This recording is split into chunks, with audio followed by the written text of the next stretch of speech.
Hi everyone, welcome back to my channel. Kim Chu at Paolo Avellino sabay dumating sa kanilang set. Kimi sobrang ganda sa kanyang new hair.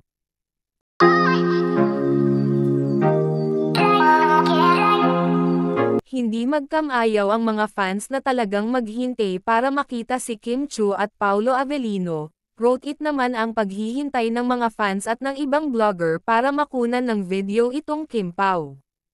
Nang dumating nga ang dalawa, ay nagsigawan ang mga fans, at sabay nga sila na dumating sa isang sasakyan.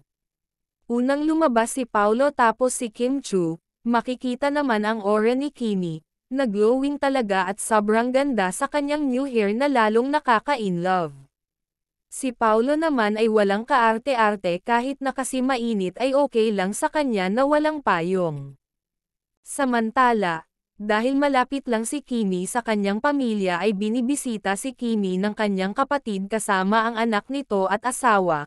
Kung mapapansin din sa larawan, ay makikita ang ibang cast ng Alibay, kung saan, ay kasama din pala ang anak ni Sunshine Cruz at Cesar Montano.